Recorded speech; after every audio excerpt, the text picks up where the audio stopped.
The wind had a sound to it that evening, not the soothing rustle of leaves or the gentle hum of forest life, but a low, hollow moan that seemed to rise from the ground itself. The kind of sound that makes you stop and listen, even when every instinct tells you to keep moving. Eleanor had been here before, on this very trail, countless times, her tires carving familiar paths into the dirt. This place had been her sanctuary, a stretch of rugged beauty that twisted through the forest like a secret she kept close to her heart. But tonight, as the sun sank below the trees and shadows deepened, the trail didn't feel the same. It felt wrong. She pedaled harder, her breath coming in sharp bursts as her bike hummed over the uneven terrain. She wasn't alone, and she knew it. They had followed her, 5 of them, laughing, taunting, their voices cutting through the stillness like jagged glass. They were mountain bikers too, but not like her. They thrived on fear, on the rush of domination, on the way their presence could twist joy into dread. Eleanor glanced over her shoulder. They were closer now, their figures barely visible in the growing darkness. One of them shouted her name, his voice sharp and mocking, and she felt her chest tighten. She wasn't just racing anymore, she was running. The trail narrowed ahead, and she veered left, her tires skimming the edge of a steep drop. The gang followed, their shouts growing louder, their laughter echoing like the call of something wild.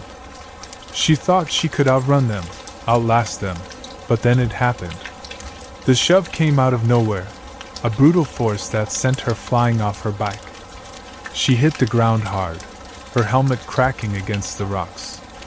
Before she could get up, they surrounded her, their faces shadowed in the dim light. "What's the matter, Eleanor? Too fast for you?" one of them sneered. She tried to rise, but they pushed her back down, her body pinned by their weight. The forest seemed to hold its breath as the leader stepped forward, his silhouette sharp against the fading light. He knelt beside her, his voice low and dripping with venom. "You think you're better than us?" he whispered. "We'll see about that." The last thing Eleanor saw was the edge of the ravine as they dragged her to it. The last thing she felt was the cold rush of air as they pushed her over. And then, the trail was silent. Years later, they called it the Phantom's Trail. The name spread quietly at first, whispered among the biking community, a warning shared over campfires and dimly lit bars. Riders spoke of strange sounds, sudden accidents, and the ghost of a young woman seen pacing the trail at dusk, her hollow eyes fixed on something no one else could see. Most people laughed it off, calling it a campfire story meant to scare rookies. But others, the ones who had been there, who had felt the cold grip of her presence, knew better. They stayed away. Maya had heard the stories, of course. It was impossible not to if you were part of the mountain biking scene. But she wasn't the type to scare easily. As a journalist, she'd built her career on chasing the truth, and this trail, with its eerie reputation, was the perfect subject for her next article. The group she'd assembled was small but capable, or so she thought. There was Devin, her ex-boyfriend and an adrenaline junkie who never turned down a dare. Paige, her best friend, who had always been the cautious one, hesitant but loyal. And Liam, a local guide who knew the trail better than anyone and spoke about it with a mix of awe and fear.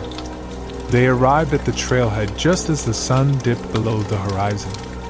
The air felt heavier here, thicker somehow, and the trees loomed over them like silent witnesses.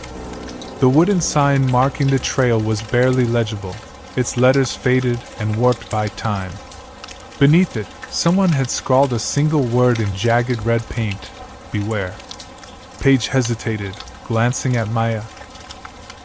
"Do we really have to do this at night?" "It's just a story," Devin said, grinning as he adjusted his helmet. "Ghosts aren't real. Let's get this over with." Liam didn't say anything. He just stared at the trail, his jaw tight, his hands gripping the handlebars of his bike like a lifeline. The first stretch of the trail was uneventful, almost peaceful. The dirt path wound through dense trees, their leaves forming a canopy that swayed gently in the wind. The group laughed and chatted, their voices cutting through the quiet like flashes of light. But then the laughter faded. The forest grew darker, and the sounds of the trail changed. The crunch of tires on dirt echoed strangely, as though the trees themselves were listening. Maya's GoPro flickered, the screen distorting briefly before returning to normal. "Did you see that?" she asked, slowing her pace. "See what?"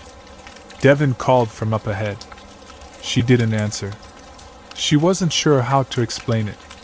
Just a flicker, a figure standing on the trail for a split second before vanishing.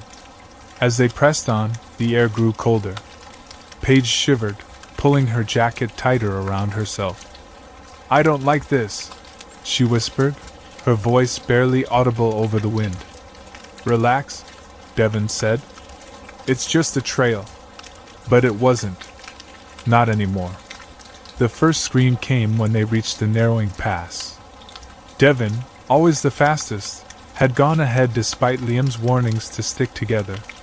When the sound reached them, sharp and full of terror, they found his bike mangled on the rocks. Devin was nowhere to be seen, but carved into the dirt beside the wreckage were the words, "You took everything from me." Paige wanted to turn back, but Liam insisted they push forward. "We have to finish the trail," he said, his voice trembling. "It's the only way."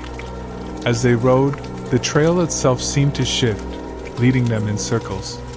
The trees bent unnaturally, their branches twisting into claw-like shapes. Whispers followed them, growing louder with every turn, calling their names. Eleanor's ghost appeared then, her pale figure standing in the middle of the path. Her face was bloodied, her eyes empty, but her presence was undeniable. Maya stopped, her heart pounding. "What do you want?" she whispered. The ghost didn't answer. She just smiled, a cold, hollow smile, and the forest erupted into chaos. Maya froze, her breath catching in her throat. The figure on the trail was unmistakably human, but not alive, not in any way that made sense. Eleanor's ghost stood in the middle of the path, her head tilted slightly, strands of dark hair falling in uneven clumps across her pale face. Her clothes were torn and blood-stained, clinging to her form as though they had never dried. But it was her eyes that held Maya in place, empty, dark hollows that seemed to pull light and life from the air around her. The others skidded to a stop behind her. Paige gasped, her hand flying to her mouth, while Liam's knuckles turned white as he gripped his handlebars. "Keep riding," Liam whispered, his voice barely audible. "Don't look at her." But Devin's voice came from somewhere deeper in the woods, distant and warped, echoing as if from another time. "You think you're better than us?" It sneered, repeating the words of Eleanor's killers. Paige's eyes darted wildly, searching for the source of the sound. Is that Devin?" she stammered. "It's not him," Liam snapped, his voice sharp with fear. "Just ride! Now!" Before Maya could respond, Eleanor raised her hand, pointing directly at them. The air grew colder, so bitterly cold that frost began to creep over the dirt trail and onto their bikes. The frost seemed to move with a purpose, crawling up Maya's tires, her frame, and then her legs. She screamed, kicking her foot free, and the frost cracked, sending shards of ice scattering to the ground. "Go!" Liam shouted, taking off down the trail. Maya didn't hesitate. She pedaled as hard as she could, her muscles screaming in protest as she pushed herself forward. Paige followed close behind, her breathing ragged and uneven. The trail twisted sharply, forcing them to weave between trees that seemed to close in on them with every turn. The whispers followed, louder now, mingling with faint cries and the metallic sound of bike chains rattling in the distance. Maya glanced back, expecting to see Paige right behind her, but instead, she saw Eleanor. The ghost wasn't riding or running, she simply moved, gliding effortlessly. her feet skimming the ground as if she were weightless. Her mouth moved, but the words she spoke were impossible to hear over the pounding of Maya's heart. "Paige! Faster!" Maya shouted, her voice cracking. Paige's bike wobbled as she tried to keep up. "I can't! It's too steep!"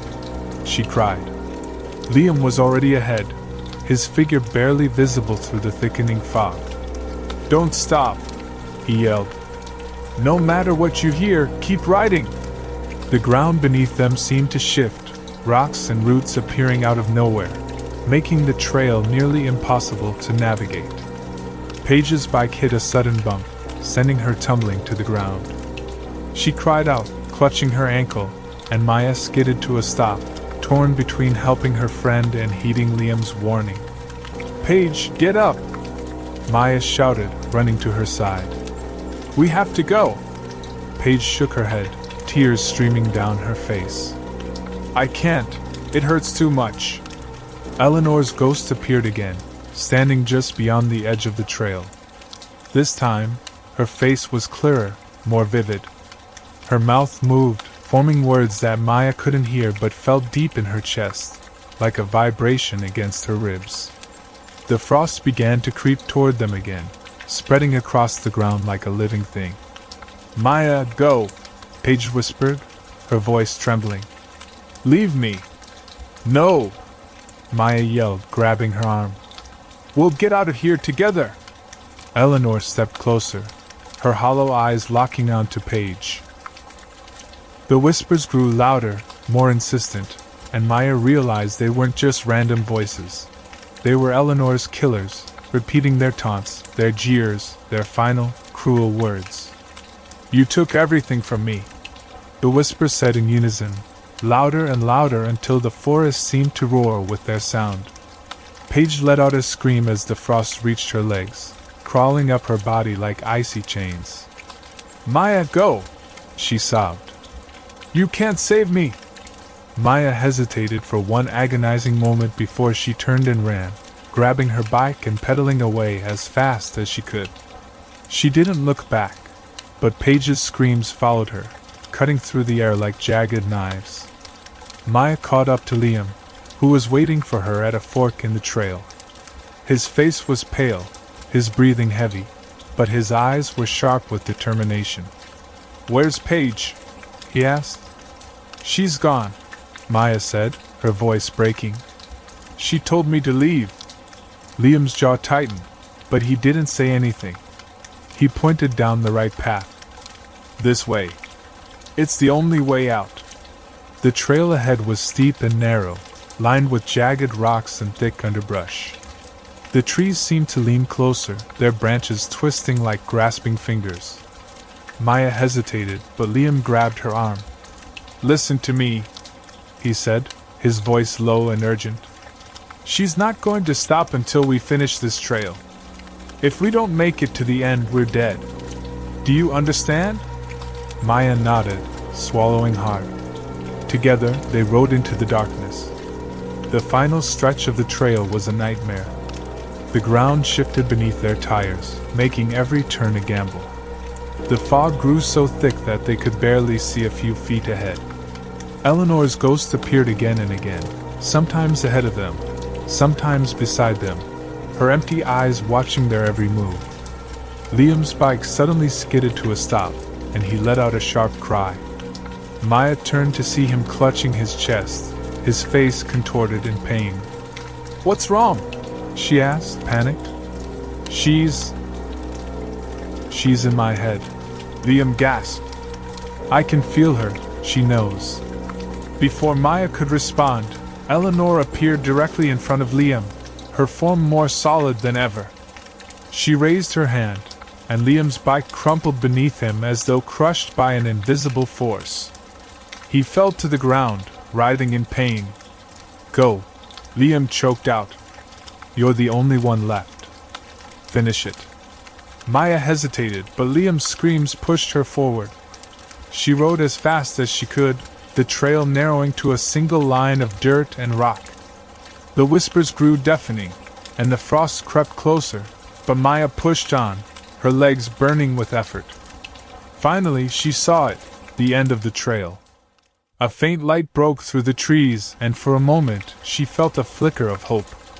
But then Eleanor appeared one last time, standing directly in her path. "You can't have me," Maya whispered, her voice shaking. "I'm not like them." Eleanor tilted her head, her expression unreadable. For a moment, the forest went silent. And then, with a wave of her hand, the trail gave way beneath Maya's bike. She fell, the world spinning around her, Eleanor's empty eyes the last thing she saw before everything went dark. The trailhead was silent the next morning. Maya's bike lay abandoned beside the sign, its frame covered in scratches that spelled out a single word: justice. The forest remained still, but if you listened closely, you could hear the faint sound of tires on gravel and a whisper carried on the wind. "You took everything from me." The air in Black Hollow Forest always carried a weight to it, thicker than anywhere else, as if it had secrets to keep. The trees stood impossibly tall, their dark, knotted trunks twisted like the spines of ancient creatures. Between them, the light seemed to flicker and fail, unable to push back the shadows that clung to every inch of the trail. 20 years ago, they called it a tragedy. A group of mountain bikers, 6 friends with laughter as loud as their neon gear, set out on the infamous Black Hollow Trail. None of them came back. Days later, their bikes were found scattered along the dirt path. Wheels were bent into unnatural shapes, frames were gouged with deep scratches, and one rider's helmet was lodged high in the branches of a tree, as if tossed by an unseen hand. The locals spoke in whispers about what might have happened, their voices trembling as they mentioned shadowy figures, ghostly laughter, and symbols carved into the trees that weren't there the day before. Soon, the trail was abandoned by all but the bravest, or the most foolish, adventurers. Alex wasn't afraid of legends. They weren't afraid of much, really. They had a reputation to uphold, a skilled biker with a growing online following, known for taking on the wildest trails and capturing every jump, every twist, every moment of exhilaration. The Black Hollow Trail was a natural choice for their next video. The rumors would add an edge to the footage, making it something their audience couldn't ignore. "Are you sure about this?" Kara asked from the back seat as the group's car rumbled up the gravel road toward the trailhead. Her eyes darted to the dense forest on either side, her fingers tapping nervously against her knee. "It's just a story," Alex replied, their tone light, almost dismissive. "We'll get the footage, have a killer ride, and be out by sundown." Liam, ever the joker, leaned forward from the passenger seat. "Unless the ghost bikers challenge us to a race. Then we'll be famous and haunted." Even Nate, the rookie of the group, managed a weak laugh, though his knuckles whitened as he gripped his helmet. He was eager to prove himself, but the growing unease in the car was hard to ignore. When the GPS glitched for the 3rd time, its robotic voice coldly repeating, "Recalculating." No one said a word. The trailhead was marked by a weathered wooden sign, its edges softened by years of wind and rain. Below the faded lettering was a crudely carved warning, "Enter at your own risk." The stillness hit them first. No chirping birds, no rustling leaves, just the faint hum of their tires as they unloaded their bikes. The air was heavy, carrying a faint metallic tang that stung the back of the throat. As Alex adjusted their GoPro, an old man appeared at the edge of the clearing, as though the forest had spit him out. His face was hidden beneath a wide-brimmed hat, his clothes hanging loosely as if they'd been borrowed from a larger frame. "You shouldn't be here," he said, his voice as rough as gravel. "The trail doesn't let go once it's got you." Liam snorted, but Alex tilted their head, studying the man. "We'll be fine," they said with a grin. "We know what we're doing." The man's gaze lingered on them for a beat too long. Then he turned and shuffled back into the woods, leaving no footprints in the soft earth. The first stretch of the trail was exhilarating. Steep inclines, sharp descents, and hairpin turns kept them focused, their bikes humming with energy. For a while, they forgot the old man, the warnings, and the eerie stillness. They laughed and shouted to each other, their voices carrying through the trees. But then the trail changed. It was subtle at first, Kara's bike wobbling on a seemingly smooth path, Liam swatting at something unseen brushing against his back. Nate stopped abruptly, pointing to a small wooden figure lying in the dirt. It was a carving of a biker, its tiny leg snapped clean off. "What's that doing here?" Kara asked, her voice barely above a whisper. No one answered. Alex tucked the figure into their pocket and urged them forward, but the unease followed them like a shadow. The laughter came next. Soft at first, like the distant giggle of a child. It floated between the trees, impossible to pinpoint. Liam joked that it was the wind, but no one laughed this time. Kara clutched the pendant around her neck as if it might protect her from something she couldn't name. The forest grew darker, though the sun hadn't yet dipped below the horizon. The shadows stretched unnaturally, curling around the trees like smoke. And then, the trail looped. Alex skidded to a stop, staring at the unmistakable carved warning on the sign they'd passed hours earlier. "That's not possible," Nate whispered, his voice shaking. "We've been riding straight."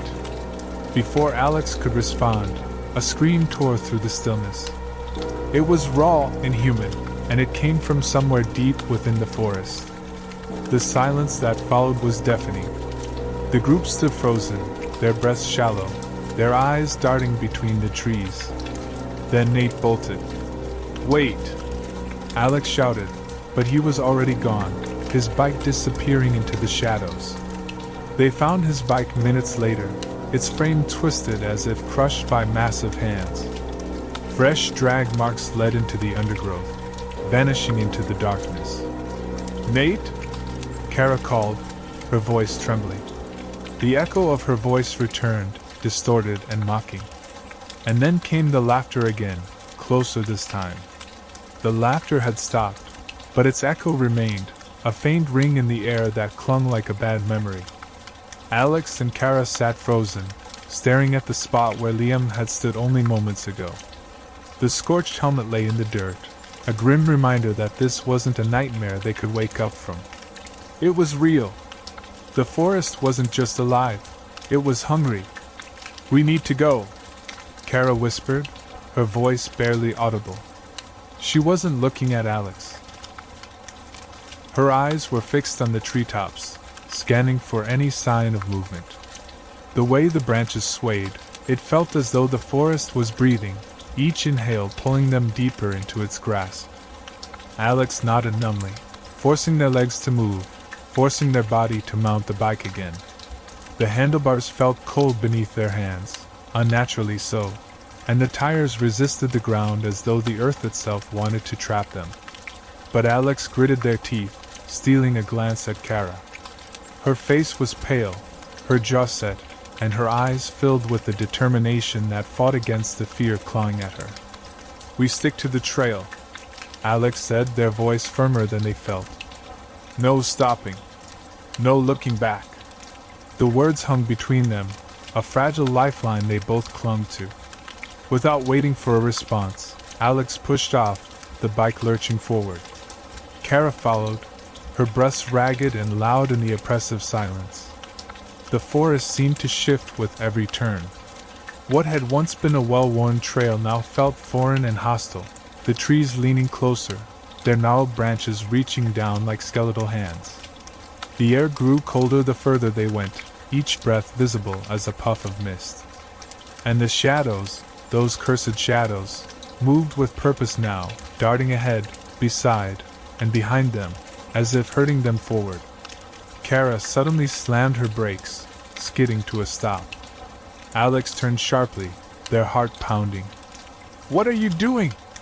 Alex hissed. Kara pointed to the ground. Her hand trembled as she gestured at a symbol carved into the dirt, a jagged spiral with sharp edges. Around it, The earth seemed to pulse faintly, as though the symbol was alive. "It's the same one from the journal," she said, her voice tight. "The same one the other riders saw." Alex looked closer, their stomach twisting. The symbol wasn't just carved, it was fresh, the edges still raw and gleaming, as if the earth itself had been sliced open moments ago. But what chilled Alex most was the realization that the grooves were too deep and too precise for human hands. "It doesn't matter," Alex said, their voice firm despite the terror gnawing at them. "We can't stop. That's what it wants." "What if we're already trapped?" Kara whispered. "What if this trail doesn't have an end?" Alex didn't have an answer. Instead, they reached out, gripping Kara's shoulder. "We keep moving. That's all we can do." Kara hesitated, but finally nodded. They rode on, their pace slower now, each turn feeling like a step deeper into something they couldn't escape. The trail narrowed, forcing them to ride single file. The trees pressed closer, their bark lined with more symbols, spirals, jagged slashes, and crude figures that seemed to writhe when looked at for too long. The ground beneath them was soft, almost muddy, though no rain had fallen. It clung to their tires, making each push harder, as if the trail itself was resisting their progress. Alex's GoPro flickered again, the screen flashing brief, distorted images. They didn't want to look, but their eyes were drawn to it. In the static, something moved, something tall, with limbs too long and eyes that burned like embers. It was gone as quickly as it appeared, leaving Alex's heart racing. "Kara," Alex called over their shoulder. "Do you see?" Before they could finish, the sound of a heavy snap echoed through the forest, like a tree branch breaking under enormous weight. Both riders skidded to a stop, their eyes darting toward the noise. The silence that followed was suffocating, as if the forest was holding its breath. Then came the growl. It was low and guttural, vibrating through the air and into their bones. It didn't sound like an animal. It was too deep, too unnatural. It came from everywhere at once, a sound that made Alex's chest tighten with panic. Kara's voice was barely a whisper. "It's watching us." They pedaled faster, their legs burning, the growl fading but never disappearing completely. Every so often, Alex thought they saw something in the corners of their vision, a flicker of movement, a shadow too large to be a trick of the light. "Keep going," Alex shouted, their voice hoarse. They didn't dare look back. But Kara did. She glanced over her shoulder, her eyes widening in horror. "Alex, it's behind us." Alex didn't turn. They didn't need to. They felt it, the weight of its presence, the way the air seemed to shiver with its approach. The shadows ahead twisted and swirled, forming into a figure. It stood impossibly tall, its body shifting like smoke, its eyes burning with a cruel light. "Go!" Kara screamed, pushing Alex forward as she skidded to a stop. "No!" Alex shouted, but Kara was already dismounting, her body a blur as she ran toward the figure. "Finish the trail," she yelled, her voice breaking. "Break the curse." Alex hesitated for a heartbeat too long. The entity reached for Kara, its form stretching unnaturally, engulfing her in darkness. Her scream was cut off abruptly, leaving Alex alone. The trail ahead blurred as Alex pedaled with every ounce of strength they had left. The ground cracked and buckled beneath their tires, roots shooting upward to grab at them, trees groaning as their trunks twisted. The air vibrated with the entity's growl, its presence closing in behind them. And then, just ahead, the trees parted. A faint light broke through the darkness, marking the end of the trail. Alex's lungs burned, their legs screaming in protest, but they didn't stop. They couldn't. The entity appeared one last time, its form blocking the exit. Its hollow eyes bore into Alex, its arms outstretched, as if daring them to pass. Alex screamed, a raw, primal sound, and launched themselves forward, their bike leaving the ground as they leaped over the final chasm. The impact jolted through Alex's body as they landed on the other side, tumbling off their bike and onto the dirt road beyond the forest. They lay there, gasping, as the sun rose over the horizon.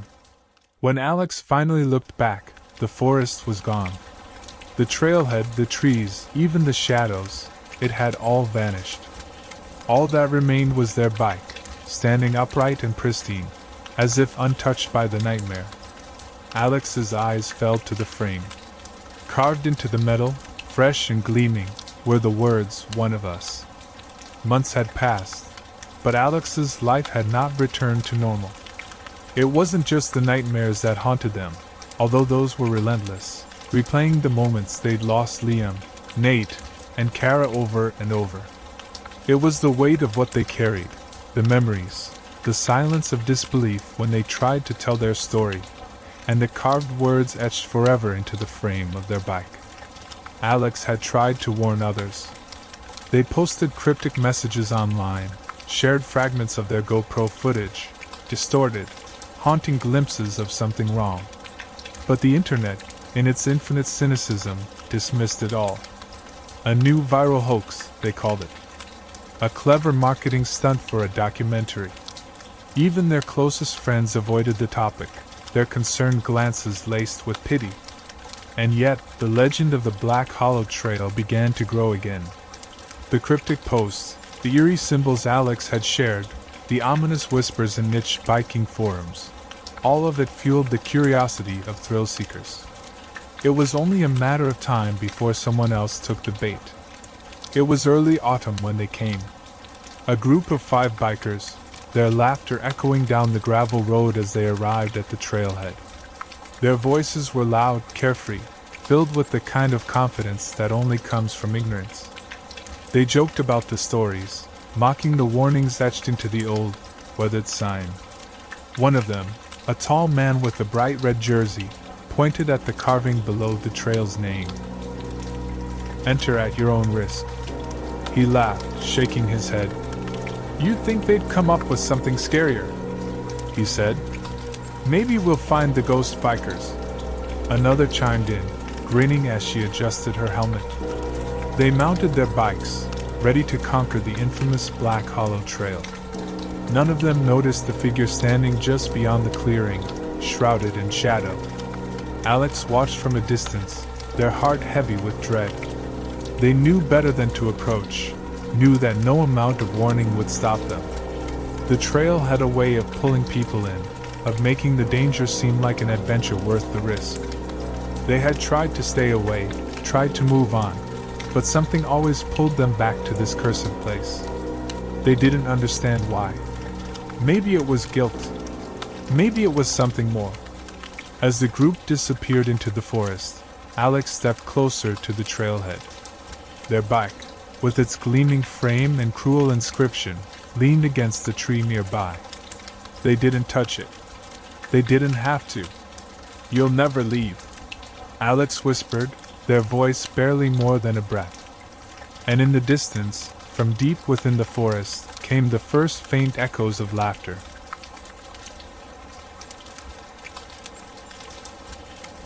Every parent dreams of seeing their child succeed. For some, it's the glittering science fair trophy, proudly held aloft under the bright lights of an auditorium. For others, it's the final whistle and the eruption of cheers after a winning goal on a sunlit field. For one father, it was the breathtaking sight of his son, Ethan, defying gravity as he soared over rugged terrain on his mountain bike, his potential shining as brilliantly as the morning sun. But dreams, like fragile threads spun from hope, often carry a hidden cost, a cost so profound it could shatter the very fabric of a family's world. Ethan was a boy of boundless curiosity and adventure, driven by an innate desire to explore the world around him. At 8 years old, when most children were still finding their footing, Ethan stumbled upon his true calling, mountain biking. His first bike was a second-hand gift from his father, an aged frame of vibrant blue with scuffed tires that had seen better days. Yet, for Ethan, it was perfect. That bike became his companion on countless treks through dirt paths and wooded trails. His fearless spirit and uncanny ability to navigate the most challenging terrains quickly set him apart. To his father, Ethan's talent was more than raw skill. It was an echo of dreams deferred, a chance to forge a legacy through his son's triumphs. Mountain biking wasn't Ethan's first venture into sports, but it was the one that stuck. His attempts at soccer were marked by missed kicks and frustration, while his foray into basketball ended with him struggling to dribble in rhythm. His father, a man of quiet intensity and deep conviction, had often watched these failures with a mix of disappointment and resolve. For him, it wasn't just about Ethan excelling but about fostering resilience and determination. Ethan's father, a towering figure with weathered hands and eyes that spoke of unfulfilled aspirations, was a man who believed in the power of perseverance. Having once dreamed of athletic greatness himself, he poured his energies into coaching Ethan, pushing him to overcome obstacles and find his strength. When Ethan's mother expressed concerns about the dangers of mountain biking, his father reassured her with a confidence that masked his own fears. He saw in Ethan a second chance, a way to write a narrative of success where his own had faltered. Ethan's mountain bike, a custom-made masterpiece by his 12th birthday, was a testament to their shared commitment. Its lightweight aluminum frame gleamed under the sun, adorned with decals Ethan had chosen himself, a flaming phoenix that seemed to symbolize his rising potential.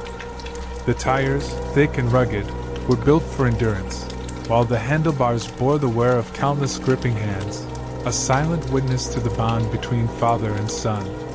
It wasn't just a bike, it was a bridge between their worlds, a vehicle for shared dreams and relentless ambition. It started like any other day, a secret practice session hidden from his mother's cautious eyes and her frequent warnings about safety. The sky was a vivid blue, the air crisp with the earthy aroma of the forest around them. Ethan stood at the edge of a narrow dirt trail that abruptly ended in a daunting ravine, his hands gripping the handlebars of his prized mountain bike. He could feel the sweat on his palms, his heart pounding like a drum in his chest, a potent mixture of fear and exhilaration coursing through him. The ravine stretched before him, a gaping chasm with jagged rocks glinting like teeth far below. The steep walls of the canyon were adorned with scraggly shrubs and thin, clinging vines, while the shadows at the bottom seemed impossibly dark and foreboding. It was both awe-inspiring and terrifying, a challenge that demanded respect and careful calculation. Ethan's bike gleamed in the sunlight, its metallic frame a vibrant red that stood out starkly against the muted greens and browns of the landscape. The handlebars were wrapped with tape that bore the wear of countless hours of practice, and the thick, knobby tires were caked with the mud of previous escapades. His father stood a few feet away, his arms crossed and his expression unreadable, though his intense gaze betrayed a hint of concern beneath the mask of encouragement. "You can do anything you put your mind to," his father had often said, a mantra Ethan carried like a badge of honor. But this was different. This was dangerous, and they both knew it. Ethan swallowed hard, his breath catching as he envisioned the jump, the rush of speed, the momentary weightlessness, and the triumphant landing on the other side. Yet doubt crept in, insidious and unwelcome. What if he didn't make it? What if the front wheel caught the edge or, worse, if he lost control midair? His fingers tightened on the grips, the tremor in his hands betraying the battle between courage and caution. His father's voice broke the silence, low and steady. "It's all about focus, Ethan. Commit to the jump. No second guessing." Ethan nodded, his jaw set, though inside he felt like a tightly wound spring ready to snap. The ravine loomed larger with each passing second, its depths calling to him like a siren's song, both a challenge and a warning. And yet, deep down, he couldn't help but feel the spark of excitement, the intoxicating allure of testing his limits, of defying the odds and soaring where few dared to tread. The jump went catastrophically wrong. Ethan launched himself off the edge with a burst of determination, his wheels spinning furiously as the bike soared through the air. For a fleeting moment, he was weightless, a bird in flight, the world below a blur of jagged edges and shadowy depths. But something shifted, the bike tilted, the handlebars jerked sideways, and Ethan's body began to twist unnaturally midair. The ravine seemed to stretch endlessly as if mocking his failed attempt. His father's eyes widened in horror as he saw the trajectory veer off course. Ethan struck the edge of the opposing cliffside with a sickening thud, the impact echoing like a gunshot. The bike crumpled beneath him, its vibrant red frame now a grotesque tangle of metal. Ethan's body tumbled like a rag doll, limbs flailing before landing in a twisted heap among the sharp rocks below. The sight was unbearable. His father's heart pounded as he scrambled down the rocky incline, his hands scraping against jagged edges in his desperation to reach his son. Ethan lay motionless, his face pale, his body grotesquely contorted. Blood pooled beneath him, stark against the gray stone, and his labored breathing was shallow, a haunting rhythm that threatened to cease at any moment. By the time his father reached him, the damage was catastrophic. Bones jutted out at unnatural angles, his leg twisted beyond recognition, and his chest heaved with agonizing effort. Tears blurred the father's vision as he cradled his son's broken form, whispering desperate reassurances that felt hollow in the face of such devastation. Yet, amidst the chaos and overwhelming pain, a choice emerged, a choice so profound and cruel that no parent should ever have to face. Standing at the edge of the ravine, the father's breath hitched, his chest tightening as his eyes fell on two figures. Below, amidst the jagged rocks and shadows, lay Ethan, his body twisted and broken, blood pooling beneath him like a scarlet halo. The sight was a living nightmare, every parent's darkest fear made real. But then, his gaze shifted upward, and there, standing at the crest of the hill, was another Ethan. This one was pristine, untouched by the tragedy below. His face was calm, his posture confident, his voice eerily steady as he called out, "Let's go home, Dad." The father's mind reeled, caught between disbelief and desperation. His heart yearned for the boy on the hill, the son who stood unscathed, who offered a future free from the scars of loss and failure. Yet the broken figure below pulled at his soul with a weight that felt unbearable. It was Ethan. Both of them were Ethan, and yet something about the boy at the top of the hill felt off, like a familiar melody played just slightly out of tune. His hands trembled as he took a step back, glancing between the two. The ravine itself seemed to mock him, its depths yawning wide like the chasm in his heart. The jagged edges of the cliffside framed the scene in cruel clarity. One son was irreparably shattered, while the other promised an escape from pain. Fear churned in his stomach, cold and unrelenting. How could he make such a choice? And yet the voice from above was so persuasive, so calm, as it repeated, "Let's go home, Dad." Tears streamed down his face as he made his decision, a choice rooted in anguish and denial. He turned toward the figure on the hill, his feet moving as if guided by some unseen force. Together they walked away, the boy's hand slipping into his own with a grip that was steady but too cold, too perfect. Behind them, the ravine swallowed the other Ethan, his cries lost to the void, leaving a silence that would haunt the father forever. At first, life resumed as if nothing had happened. Ethan seemed flawless in every way, his skills sharper, his confidence unshakable, his charm effortless. Yet the cracks in this perfection began to emerge in unsettling ways. Late at night, he would stand before the mirror, not just glancing at his reflection but staring deeply, almost as if he were trying to unlock a secret hidden in his own face. His gaze would grow intense, his pupils expanding unnaturally, and on more than one occasion, his father caught him murmuring incomprehensible words under his breath. Odd noises became a nightly ritual. A faint rustling, like dry leaves stirred by an unseen breeze, would emanate from just outside the house. Once, the father ventured into the darkness, clutching a flashlight, only to find nothing but the eerily still air and a strange, lingering scent, metallic and sweet. Inside, Ethan's behavior turned inexplicably defiant, his once warm demeanor replaced by a cold, calculated edge. He'd smile at his father, but the grin never quite reached his eyes. It felt more like a predator sizing up its prey than a child seeking approval. One evening, the father found Ethan holding a butterfly knife, peeling skin off his hand. "Just curious what goes on under there," Ethan said with a grin. A grin that felt more like a challenge than a smile. The father's unease grew, but he couldn't bring himself to confront the truth. Ethan was still his son. At least, that's what he kept telling himself. The days turned into weeks, and the strangeness deepened. There were moments when Ethan seemed to disappear entirely, only to reappear hours later with no explanation. He began to avoid his favorite activities, spending more time locked away in his room. Yet when he emerged, his energy was palpable, unnatural, almost electric. One night, the father was jolted awake by a faint, persistent rustling outside the window, the sound barely louder than the whisper of leaves in a gentle breeze. At first, he thought it might be the wind playing tricks on his ears, but the unease coiling in his gut suggested otherwise. He rose quietly, his feet padding across the cool floor as he moved toward the window.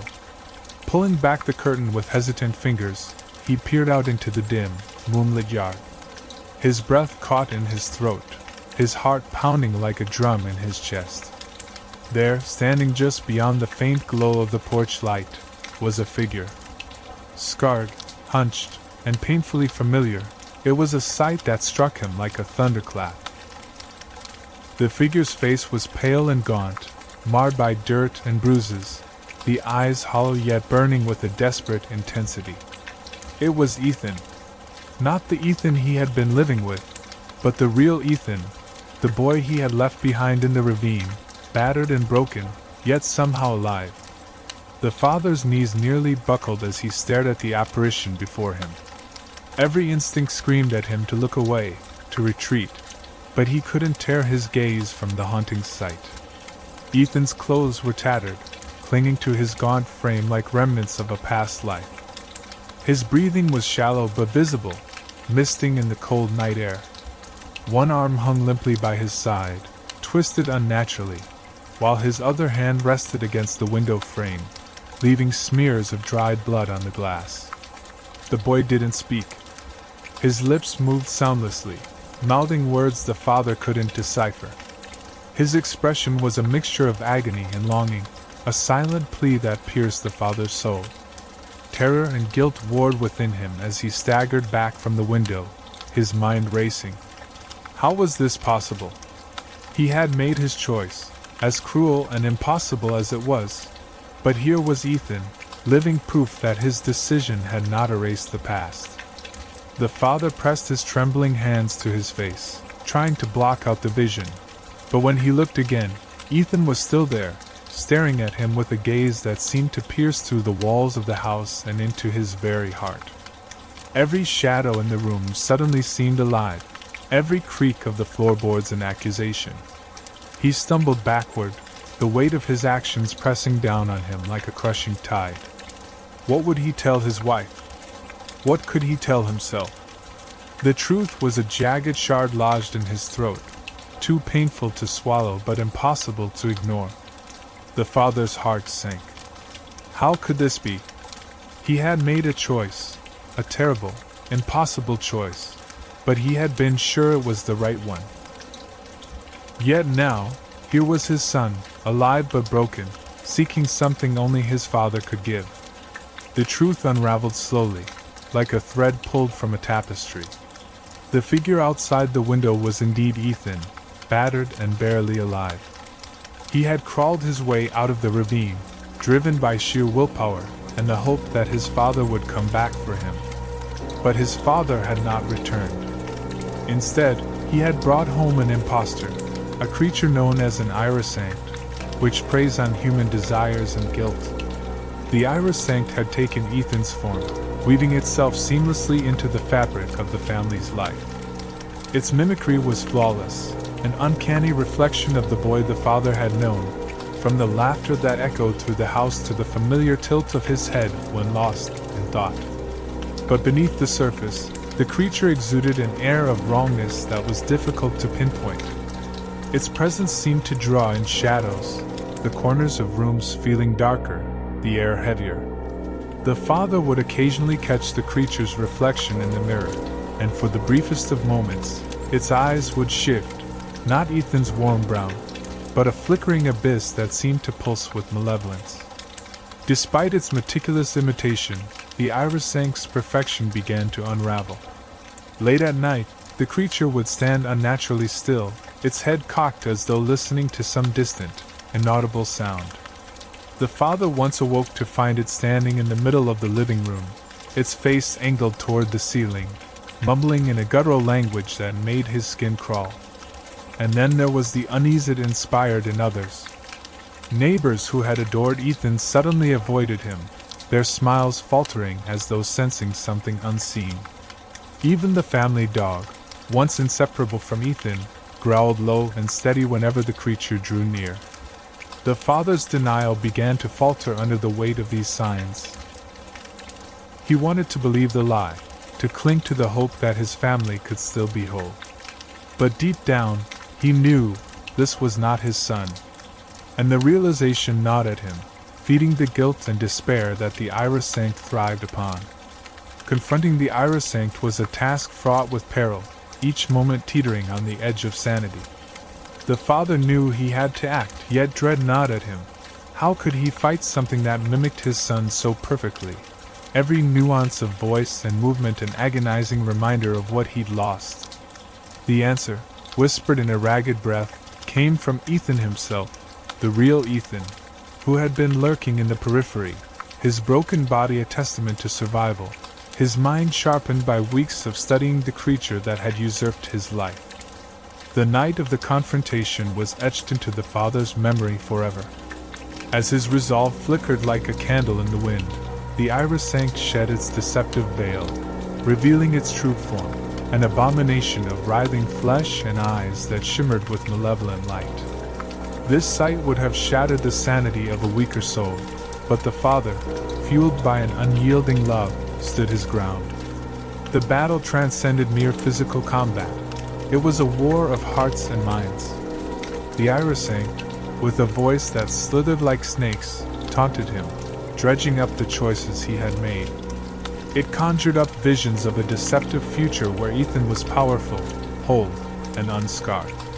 Yet these were nothing but mirages, designed to pry open the father's deepest yearnings. Despite his wounds, Ethan fought with a fierce determination that defied his frail state. Father and son, united in purpose, faced this nightmare together, their connection an unbreakable shield against the creature's ceaseless onslaught. The conflict spilled out from the confines of their home into the eerie, moonlit woods, where shadows seemed to dance with each blow. As the first light of dawn crept over the horizon, the irisanct began to weaken, its dark power dissipating under the weight of their solidarity. In one last, desperate act, Ethan, with a battle-scarred hand, drove a jagged piece of glass deep into the creature's core. A howl of defeat echoed through the trees as the irisanct was torn back to its nightmarish dimension. The aftermath was bittersweet. The irisanct was gone, but the scars it left behind would never fully heal. Ethan, though alive, was irrevocably changed. His body bore the marks of his ordeal, and his heart carried the weight of his father's betrayal. "I'm sorry," the father said, his voice trembling with emotion. "I thought I was doing the right thing. I thought I was saving you." Ethan's eyes, once bright with youthful innocence, now held a wisdom born of suffering. "I know, Dad. But sometimes, the right choice isn't the easy one." With those words, Ethan turned and walked away. The father watched him go, his heart heavy with regret, but also with pride. Ethan was strong, stronger than he had ever imagined. And though their paths had diverged, the father knew that his son would go on to do great things. In the years that followed, Ethan became a beacon of hope for others who faced the Irasang. He traveled the world, hunting the creatures and protecting those who couldn't protect themselves. His name became legend, whispered in awe by those who knew of his deeds. As for the father, he remained behind, tending to the wounds left by his choices. He dedicated his life to understanding the Irasang, hoping to atone for the mistake that had cost him his son. And though he never saw Ethan again, he took solace in the knowledge that his boy was out there, making the world a better place. Sometimes, the hardest part of being a parent is letting go. And sometimes, it's knowing when to hold on. For one father, the lesson came too late. But for Ethan, it came just in time to save the world.